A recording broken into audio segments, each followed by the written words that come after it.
Hey guys, it's Celeste with Lazy JX Ranch Homeschool. So I did want to address one question that I got the other day. Somebody had asked me that was considering homeschooling.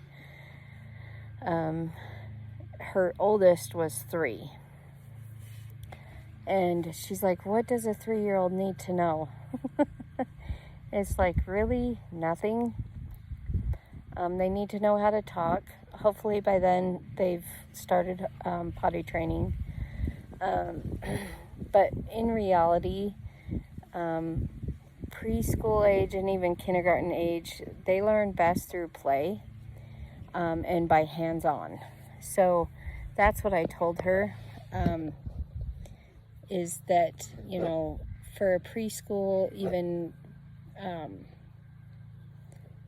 2, 3, 4, 5, even 6-year-old, my suggestion would be to include lots of play, lots of toys.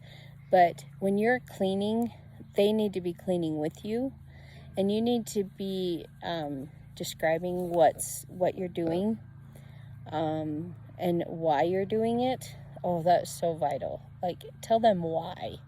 Don't just tell them to, we got to scrub the toilet this way. Why are you scrubbing the toilet that way? You need to be telling them what you're using to clean the toilet. You know what I mean? And yes, a preschooler can help clean the toilet. If they're old enough to know how to wash their hands with help, then they're old enough to help you clean the toilet. If you're cooking, they need to be involved. If you're doing laundry, they need to be involved. I think my neighbor's weaning her colt. Every once in a while I hear this colt screaming. If you're cooking, they need to be involved, and you need to be describing to them what you're doing and why and what you're using. Don't just say, oh, we're going to pour the pasta in. What kind of pasta? And, what kind of pasta do you use for this? Or what kind of seasonings you're using. Are you done swimming? Yeah. Hi. Today is our second day of homeschool.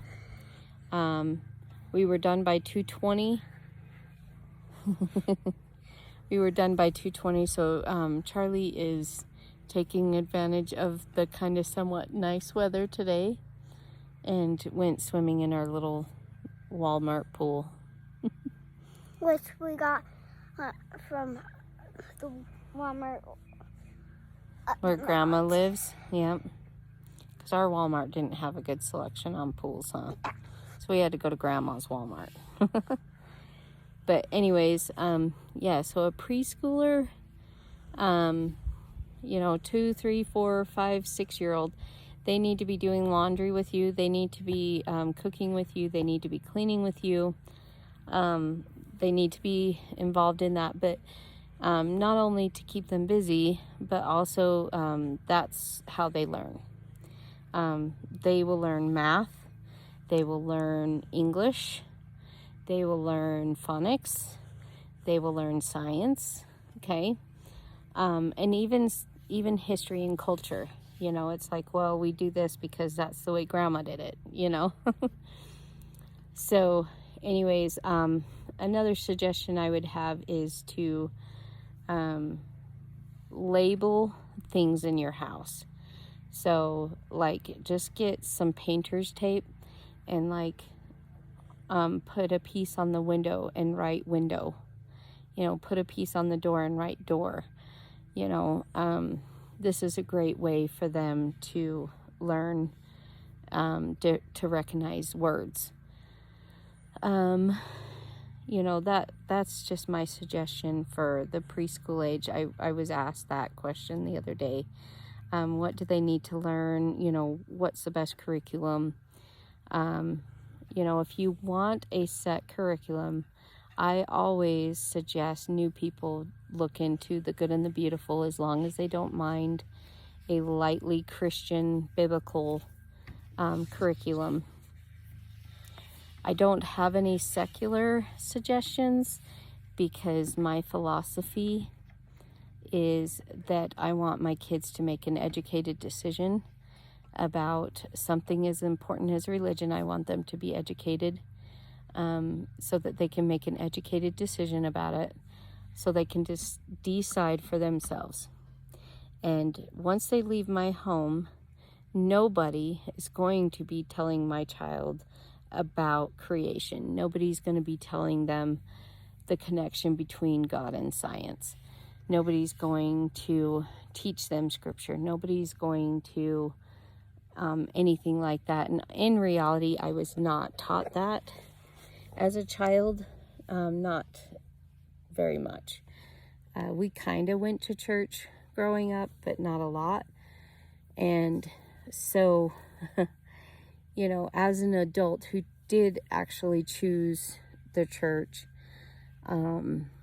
after a lot of thought, I struggled, y'all. I struggled in church and in educating my children because I was not exposed to that as a child. So, you know, is there anything as an adult that I felt, you know, would have held me back if I had, you know, been taught a biblical worldview? Absolutely not. Like, there is nothing that I felt held me back. You know, the little bit of, you know, biblical worldview that I was getting as a child. So I want my children to make an educated decision. I don't, like, protect them from, you know, non-biblical things. I do protect them from adult things that only adults should be dealing with. But, you know, like, we have all sorts of books on evolution. But I'm not teaching them about evolution. You know what I mean? So we do have a lot of secular things in my home. There's a few TV shows that they watch that are very secular. But I don't teach it myself. If your kids love Louie, they should come to my house. I have lots of Louie toys. You should come and play with her Bluey toys with her. That's what she's saying. So, anyways, I don't shelter them from secular things, but the reality is nobody is going to go out of their way to teach my kids about creation, to teach them about the connection between God and science, to teach them scriptures, you know, to teach them stuff like that. So the main focus of my homeschool is the biblical worldview, or the Christian worldview. The Good and the Beautiful does talk about evolution, actually, but it also talks about creation. So, you know, it's a great fit for us. But like I said, my goal as a parent is I want my kids to make an educated decision about religion. And so they need to be taught that while they're young, because nobody is going to teach them that once they leave my home. It's going to be all on them. And most people, you know, that weren't raised in the church don't do well in a church because they're so overwhelmed with everything, and they have to fight all these beliefs that they grew up believing, you know, their entire lives. And most people just are not strong enough, you know, let's be honest. You know, so I don't know. I feel like I would be doing my kids a huge disservice. They wouldn't have the critical thinking skills that I want them to have if I sheltered them from non-secular things in the non-secular worldview. So I do suggest to everyone The Good and the Beautiful as a great starting point. And in reality, I don't see any reason to go beyond that. I love Good and the Beautiful more than BJU. So, you know, I lost my train of thought because she distracted me. But anyway, so I suggest to everybody, if you are looking for an actual curriculum, to look into the good and the beautiful. And in reality, you can download their language arts and their math, most of their language arts and most of their math, for free on their website. And when you get the downloads for free, it includes everything that you need. The math does not include the math manipulatives. That you do have to buy separate, but it's like $28, and I highly suggest you spend the money. Me personally, we buy all non-consumables in their physical form from the good and the beautiful, and then I buy the consumable stuff in the PDF form. The reason why is there's been times when, you know, maybe they didn't understand something, and so I was able to just print off another one, you know. So that would be my suggestion, is to buy, you know, download the PDF versions of the consumable stuff, and then buy all the non-consumable stuff, so like the required readers. So like Shelby is doing the high school year 1 this year, the language arts, and so there's required readers, and you know, so we bought the actual required readers, but the course itself we bought in a PDF form. So which was nice, because when we were trying it out to see if it would be a good fit for her, I just printed off a couple of pages so that I didn't have to print off the whole thing or buy the, you know. And anyways, so that is my suggestion for preschool kids, is to just let them be kids, let them play, but get them involved in whatever you're doing, as long as it's not like dangerous. You know, I wouldn't recommend, you know, letting a 2-year-old cut the veggies, you know.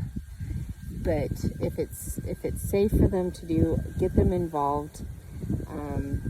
They're learning life skills also, which is important, but you really don't need a curriculum. I wouldn't even think of a curriculum until they're like 4 or 5 years old. But yeah, honestly, you'll be fine. Read to them a lot, do lots of crafts with them, and when you read to them, point at the word. You know, if you are, you know, sorry, the wind's picking up. If you're one that goes to church and you're reading out of the hymn book, point at the word as you read it. Like set them on your lap and just point at the word as you read it. So, anyways, that's my suggestion for preschool age. Uh-oh, did Slothy blow away? Go put her away, please. She has a little floaty that she calls Slothy because it's a sloth. Anyway, so it's pretty simple. Don't worry about what other preschool kids are doing. You know, what they know, what they don't know. You know, there's some preschool age kids that are reading. And by the time they're in kindergarten, they're reading chapter books. That's just the kid. Your kid didn't miss out on anything. You know, like they didn't attend the wrong school, or, you know, if they had gone to public school, they'd be reading. That is just that child.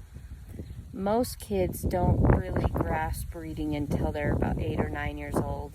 So, you know, as long as you are, you know, following at least something along the lines of what I have suggested in this video, your kid's going to be fine. They're going to learn how to read. This is what I did with all my kids. My 2 oldest kids went all the way through public school.